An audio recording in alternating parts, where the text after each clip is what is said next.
Olá, estudante! Seja muito bem-vindo ao meu canal, Kelly aqui da Didático falando. Esse é mais um vídeo com aqueles análises de grandes obras literárias que caem no vestibular. Hoje a obra escolhida é uma muito especial de Carlos Drummond de Andrade, Antologia Poética, que inclusive já foi obra obrigatória de vestibular. Então você já sabe, né? Papel e caneta na mão que você vai sair daqui preparadíssimo para responder qualquer questão sobre o assunto. Combinado? Vem pra aula!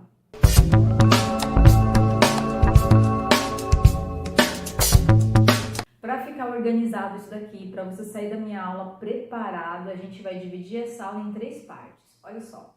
Primeira parte eu vou falar ali sobre aspectos da literatura, né? Qual que é o tempo, qual que é o foco narrativo, qual que é o estilo de época, qual que é o local, ok? Então, primeiro essas informações mais técnicas que a sua professora vai pedir, que vai ter questão lá pedindo isso, combinado? Segunda parte da nossa aula vai vir com o enredo, a história, afinal de contas, antologia poética. O que ele fala? São versos que não obedecem a uma temática, não obedecem a uma linearidade de tempo, uma linha do tempo, né? Ou obedecem, tá? Então, da segunda parte da aula, a gente vai para essa questão da temática, do enredo, da historinha desse livro. E por último, como que você pode abordar aí na sua redação até nisso, exatamente. Será que ele trata de desigualdade social, de educação, de sustentabilidade, de saúde? Então é assim que a gente vai separar a nossa aula, nessas 3 partes, combinado? Fica mais fácil de você entender, fica mais fácil de você ir construindo o raciocínio comigo e você vai anotando aí os pontos mais importantes. Bom, para começar, vamos lá para aqueles nossos aspectos literários. Anote aí por gentileza, tá, pessoal?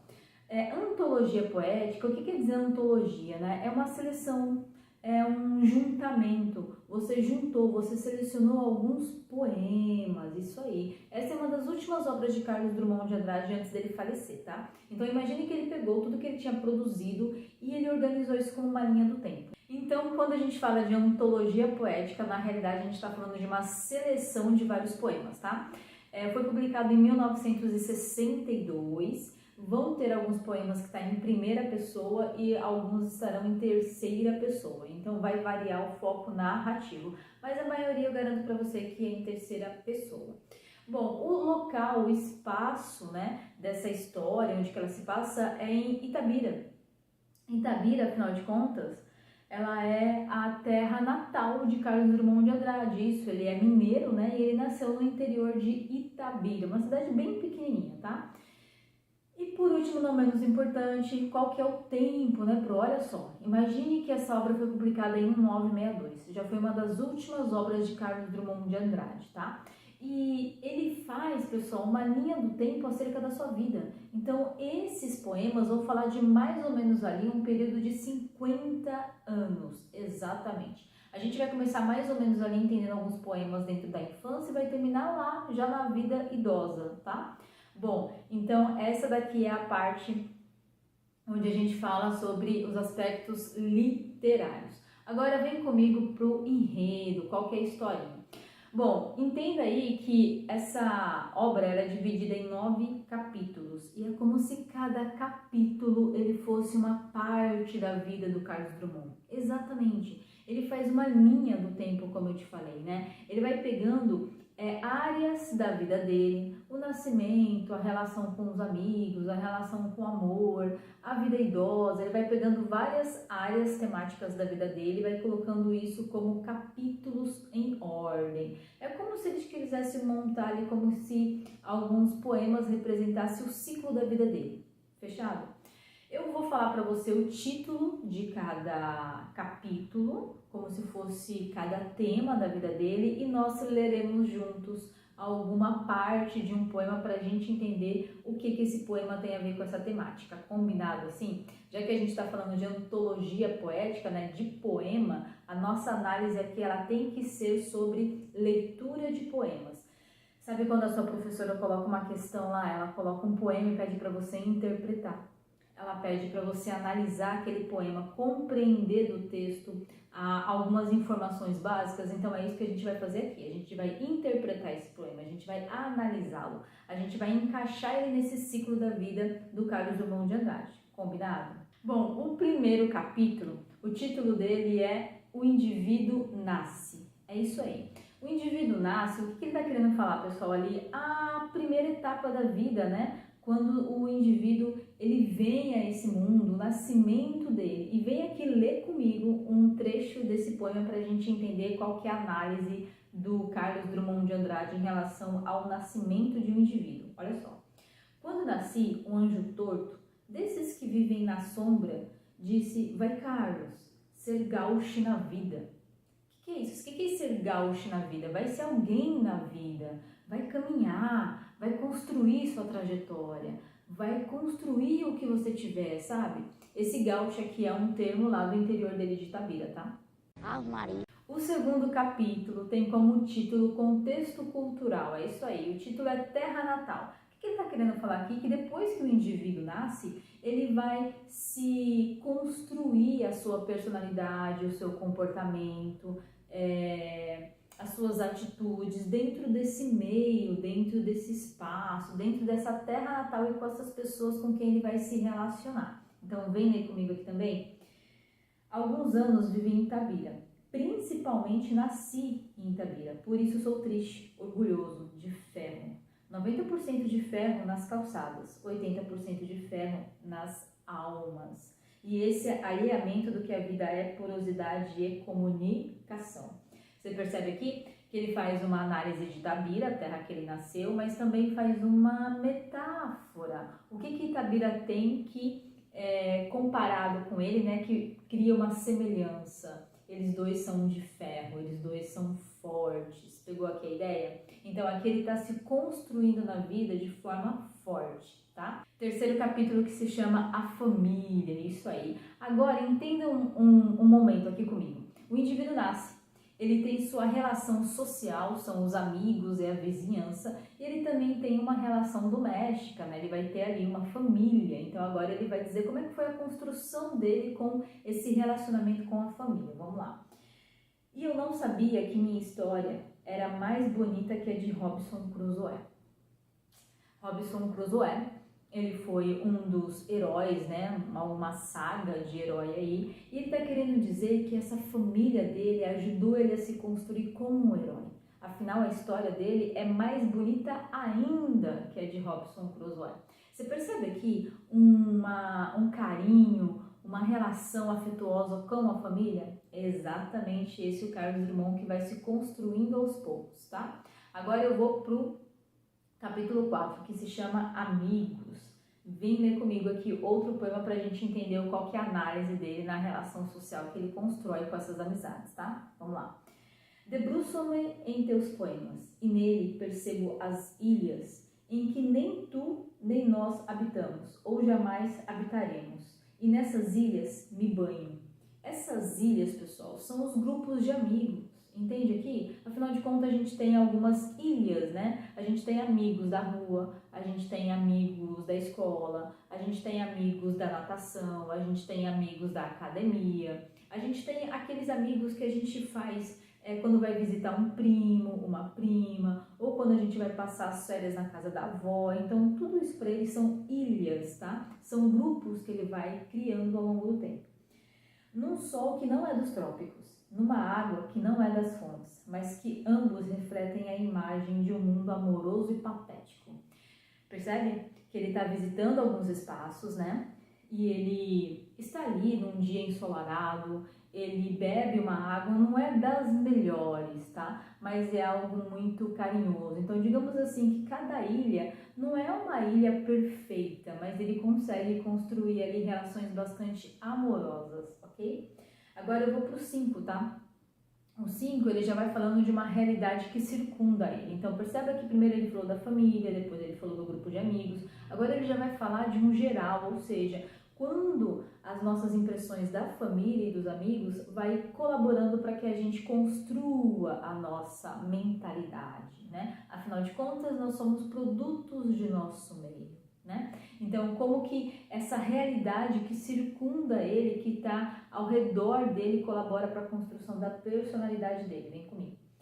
O poeta municipal discute com o poeta estadual. Qual deles é capaz de bater o poeta federal? Enquanto isso, o poeta federal tira ouro do nariz. O que ele está querendo falar aqui? que existem alguns outros profissionais, assim como ele, escritores, né, ou poetas, e que cada poeta, digamos que ele atinge um nível. Quando ele fala atingir essa escala estadual, federal, ele está querendo dizer que esse poeta, ele dispersa, ele espalha a mensagem dele. Tem poetas que são estaduais, que ele consegue espalhar a mensagem apenas ali, pelo município, numa região menor. Tem poetas que são federais, que ele consegue espalhar a ideia dele pelo Brasil inteiro, pela nação inteira. E tem poetas que são estaduais. É aquele que fica no meio termo, ele não é nem tão grande quanto o federal, mas nem tão pequenininho quanto o municipal. Você entendeu aqui? Ele fala, olha, há diversos tipos de profissionais na minha área. E realmente é isso, né? Quando a gente se engendra aí dentro de uma profissão, quando a gente caminha dentro de uma profissão, a gente percebe que tem profissionais bem gabaritados, tem profissionais medianamente gabaritados e tem profissionais que são, digamos assim, tem uma formação bastante escassa, tá? Bastante falha. E é isso que ele vem mostrar pra gente. Agora eu vou pro capítulo 6, que é quando ele fala da sua relação com o amor, essa relação amorosa que ele foi descobrindo aos poucos, tá? Vamos lá. Tenho apenas 2 mãos e o sentimento do mundo, mas estou cheio de escravos. Minhas lembranças escorrem e o corpo transige na confluência do amor. Olha só, ele tem apenas 2 mãos, ele consegue tocar sentimentos apenas com essa mão, mas o coração, não há limite para o que o coração dele sente. O Carlos Drummond de Andrade, pessoal, ao longo das obras dele, teve um momento que ele tinha ali produções mais frias, mais calculistas, mas tinha momentos que ele tem produções, textos, né, bastante humanos, bastante emotivos, entende? E é isso que ele quer falar aqui. O sentimento do mundo não cabe no coração dele. Agora eu vou para o capítulo 7, que é quando ele faz a sua relação com a escrita, mais precisamente com a poesia, né? Porque afinal de contas aqui a gente está focando dentro de um livro que são só poemas. E como que dentro de cada poema ele coloca um pouco da sua história, da sua narrativa. Ele conta histórias, tá? Preste atenção nisso aqui. Ele conta histórias, só que ele conta histórias com rimas, com versos, com quartetos, tercetos, com estrofes. Ele não conta histórias com parágrafos, ele conta histórias com estrofes, ok? Vem aqui agora para o capítulo 7, quando o título é Poesia Contemplada. Vamos analisar um dos versos dele, tá? Não faça versos sobre acontecimentos. Não há criação nem morte perante a poesia. Diante dela, a vida é um sol estático. Não aquece nem ilumina. As afinidades, os aniversários, os incidentes pessoais não contam. Pessoal, o que ele está querendo passar aqui, né? Quando ele fala que não faça versos sobre acontecimentos, olha, não pega esse cotidiano, esse conjunto de acontecimento, de fatos de um dia a dia, não faz poesia sobre isso não. Isso daí são simples e meramente fatos cotidianos. Não merecem ser poesia. Digamos que assim, eles são muito robotizados, são muito automatizados para a gente transformar em algo que transcende, em algo tão especial assim, para a gente transformar em algo que foge da poesia. Você percebe aqui que ele está valorizando a poesia. Aqui, pessoal, ele está num período bastante sentimental, tá bom? Agora eu vou para o capítulo 8, 2 argolinhas. Nesse período aqui, ele já está falando bastante como que a sua visão do mundo ela vai se embrutecendo, exatamente. Como é algumas fases da vida, sabe algum senhor ou uma senhora de idade que você está conversando com ele e você percebe assim que a pessoa ela já não está mais animosa com a vida, que ela foi perdendo aquele brilho no olhar, que talvez ela foi ficando mais cansada. Percebe aqui? É mais ou menos isso que ele quer falar. Vem comigo, ó. Entre uvas meio verdes, meu amor, não me atormentes. Certo ácidos adoçam a boca murcha dos velhos. E quando os dentes não mordem e quando os braços não prendem, o amor faz uma cócega. O amor desenha uma curva, propõe uma geometria. Amor é bicho instruído. Olha, o amor pulou o muro, o amor subiu na árvore, em vez de se estrepar, pronto, o amor se estrepou. Daqui estou vendo sangue que escorre do corpo andrógeno. Essa ferida, meu bem, às vezes não será nunca, às vezes será amanhã. Você percebe que ele fala de alguém que está doente, de um dente que já não morde, digamos que a vida, né, o corpo vai enfraquecendo e que o que dá vida para esse corpo é o amor. Mas às vezes esse amor ele pode estar machucado, ele pode sarar ou ele pode nunca mais sarar. Você percebe aqui que ele está contando diversas questões sobre essa vida idosa, sobre a relação, né, que essa vida idosa tem com esse amor que dá esperança, que pode ser tanto algo que, digamos assim, tem uma ferida aberta, então algo que se curou, tá bom? E o último, a gente vai para a tentativa de exploração de estar no mundo, ou seja, pessoal, aqui ele já está na última fase da vida, aqui ele está bem melancólico, ele está bem saudoso, ele está bem, digamos assim, desanimado com a vida, sabe? Já lá no finalzinho, vem comigo, ó. No céu também há uma hora melancólica, hora difícil em que a dúvida penetra as almas. Por que fiz o mundo? Deus se pergunta e se responde, não sei.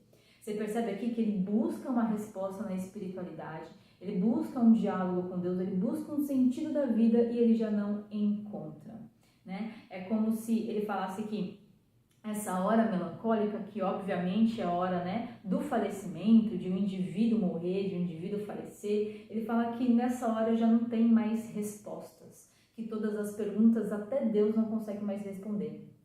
Você percebe aqui uma questão melancólica, uma questão triste dentro do final? É exatamente isso que a gente vai construindo essa linha do tempo dentro do livro dele, tá? Você percebeu que começou lá no nascimento, veio da relação dele com a família, a relação com os amigos, a relação com o amor, como que ele foi construindo a sua personalidade dentro desse ambiente, a relação com a poesia, com o trabalho, a relação que ele foi se construindo com ele mesmo e por último chega aí no final da vida. Ou seja, essa obra ela tem uma linha do tempo, anote isso daí, tá? E esse é o mais interessante. Ele foi, digamos assim, escolhendo, observando e juntando alguns poemas dele ao longo da vida. E foram poemas assim escolhidos a dedos. Por isso que a antologia poética é uma obra tão importante para você utilizar na redação.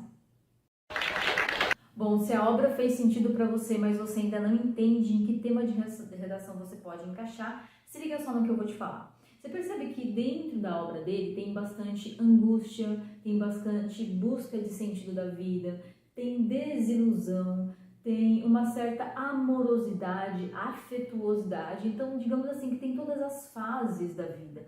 Ótima sugestão para quando a sua redação vem com algum tema bastante abstrato. Sabe aquelas questões bastante filosóficas que inclusive a FUVEST, né, a Universidade de São Paulo, ela adora trabalhar isso dentro da redação dela, sabe? Algumas questões de ser ou não ser, do indivíduo se relacionar consigo mesmo, da consciência desse indivíduo, das angústias, da busca por encontrar a sua personalidade. É exatamente isso que ele está falando, são essas questões mais filosóficas, entende aqui? E claro, por ser Carlos Drummond de Andrade, você já tem aí nota máxima, porque afinal de contas ele é um dos poetas mais tradicionais, né? O Carlos Drummond de Andrade, ele é conhecido, digamos, como o primeiro modernista. O que é isso?